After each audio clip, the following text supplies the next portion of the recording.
Um alto-falante, talvez alguém já tenha desmontado um, né, aí na curiosidade, ele é formado aqui basicamente por um ímã, e dentro, aqui embaixo desse cone, né, de papelão ou de plástico, tem uma bobina, né, que é ligada aqui nesses dois fios. Quando tem uma corrente elétrica passando por essa bobina, ela gera um campo magnético. E esse campo magnético vai interagir com o campo magnético do ímã. Então, ou essa bobina vai ser atraída, né, vai fazer um movimento de atração com o ímã ou um movimento de repulsão. Isso permite, né, fazer a movimentação do cone e, por consequência, movimentar o ar, né, e provocar uma onda sonora. Simples assim. O que chega aqui nos terminais de um alto-falante aqui para gerar essa carga elétrica que vai gerar o campo magnético, eletromagnético, é uma onda elétrica, tá? E essa onda ela vai variar de acordo com o sinal que seria o som que se quer emitir, tá? Por esse alto-falante. No computador, como eu já mostrei para vocês, na mesma aula lá do RGB que eu falei, né? A representação de informações, para representar um som no computador, a gente tem o armazenamento de diversos pontinhos que representam um gráfico, né? E esse gráfico que é armazenado aqui nesses pontinhos é o equivalente ao movimento que um alto-falante faria, tá? ou o movimento original da onda sonora. Tá? Então, quando a gente coloca uma música para tocar, um som para tocar em um computador, ele vai interpretar esses pontos que estão armazenados lá no arquivo, né, e gerar um sinal digital para um conversor analógico digital, que vai gerar um sinal elétrico. E esse sinal elétrico vai chegar aqui nesse alto-falante. Então, o que vai ser representado aqui nos pontos vai ser convertido em uma onda equivalente de maneira elétrica, que vai para o alto-falante. Não sei se vocês já tiveram a oportunidade de ver em um computador um arquivo de áudio aberto em um editor. Uma música, né, por exemplo, ela vai aparecer no editor de música com essa forma aqui, né, uma onda sonora. Você é um editor de áudio, eu vou abrir aqui um arquivo de áudio qualquer. Essa imagem que vocês estão vendo aí é uma representação visual, né, de uma onda sonora. Então eu ampliei o máximo aqui. Estão vendo esses pontinhos? Conseguem ver? Tem vários pontinhos aqui nessa curva. Então esses pontinhos é o dado que está sendo guardado, né? Que está sendo armazenado aqui. Então esses pontinhos aqui, ó, cada um deles vai ter uma informação de amplitude e frequência, né? E aí a gente tem vários pontinhos aqui em sequência e eles vão, né? O computador vai fazer uma representação, vai ligar um pontinho ao outro, formando essa onda aqui, ó. Dá para ver o gráfico agora, né? Tá bem fininho. Esse gráfico que vocês estão vendo agora, ele é o que um alto-falante faz, né? A vibração que o alto-falante produz para gerar um som. Eu vou demonstrar aqui, né? Ó, nessa animação. Então, esse mesmo movimento que tem lá nessa onda que está armazenada, ela vai ser reproduzida no alto-falante e com isso a gente vai ter a saída do som, né? O alto-falante vai vibrar, provocar onda mecânica no ar, que é a onda sonora que a gente consegue escutar.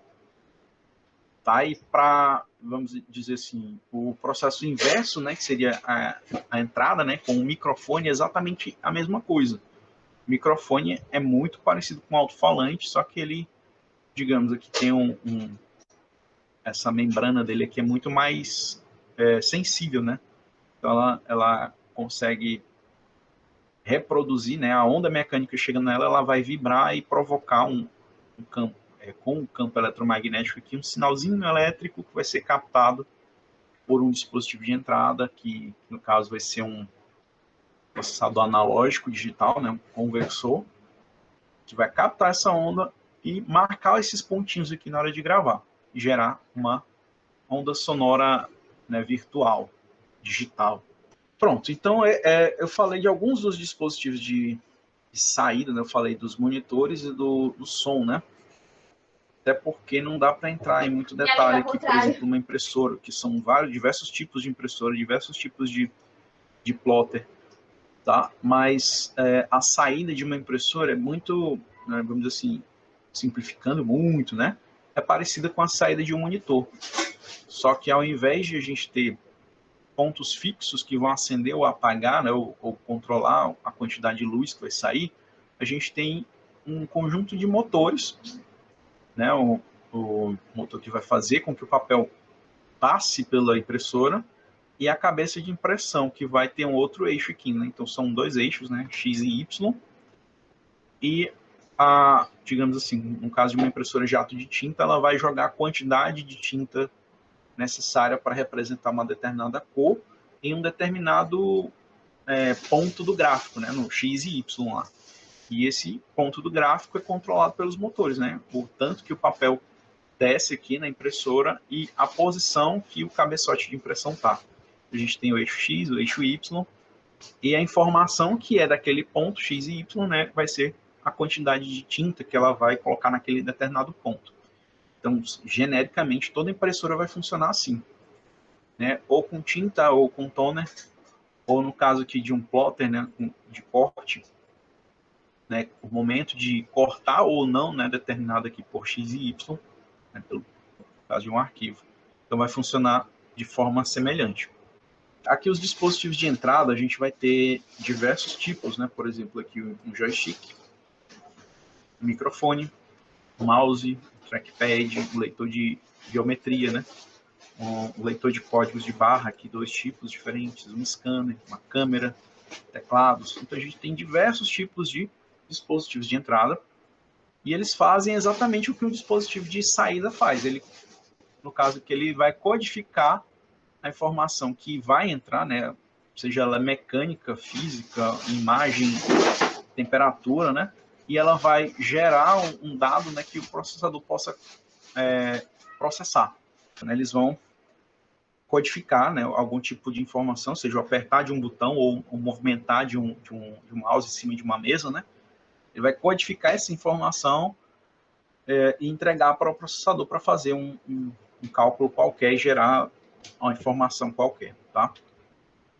E a gente tem também os dispositivos de entrada e saída, né, que são de entrada e saída simultâneas. Né? No caso, a gente teria aqui, por exemplo, uma multifuncional. Ao mesmo tempo que ela tem aqui um scanner, né, ela também é uma impressora. Então, ela tem as duas funções, entrada e saída. As telas sensíveis ao toque, né? A gente tem uma tela exibindo informação para o usuário e o usuário está interagindo com o computador, né, usando toques na própria tela, né, o que a gente tem em qualquer smartphone. Eu coloquei aqui de novo o exemplo do controle, né? No slide anterior tinha um controle mais simples, né, que ele não vibra. No caso de um controle, um DualShock aqui, né, esse aqui já está bem antiquado também. Esse controlezinho aqui, ele tem uma saída, né, que é a vibração do controle. Então, quando acontece alguma coisa no jogo, lá durante a partida do jogo, né, ele vai vibrar, que é então essa informação dessa vibração é uma saída para quem está jogando ali. Tá? Então a gente tem aqui que é um dispositivo de entrada, porque ele vai ter os botões e comandos para o jogo, e vai ter reações do jogo, né, saídas aqui para o usuário. O pendrive, né, o drive de CD, um HD externo ou interno, a gente pode entender que são dispositivos de entrada e saída. Lembra que eu coloquei na aula sobre memórias, né? Eu falei de cada um desses aqui como armazenamento secundário, né? Porque eles não são essenciais para o funcionamento do computador, mas eles são importantes para que nós, usuários, possamos guardar alguma coisa de forma permanente. Então, a gente pode entender que eles são de entrada e saída, porque a gente grava coisas nele e a gente lê coisas dele, né? A gente grava um arquivo e a gente copia esse arquivo a partir de um pendrive. Então, a mesma coisa vale para o CD, para o drive de CD. Tá? Qualquer dispositivo que armazene dados de maneira permanente. Tá? E nesse último caso aqui, a gente tem um modem. Tá? Um modem pode ser um dispositivo de entrada e saída, porque a gente envia dados e recebe dados a partir dele. Né? Quando a gente faz o download de um arquivo, a gente está recebendo um conteúdo vindo do modem. Né? Tá de fora do computador para dentro do computador. E quando a gente, por exemplo, está fazendo o upload de alguma coisa, né, mandando alguma coisa para a internet, a gente está fazendo o contrário. A gente está mandando do computador para fora do computador, através desse dispositivo, que a gente pode entender, então, né, que ele é um dispositivo de entrada e saída.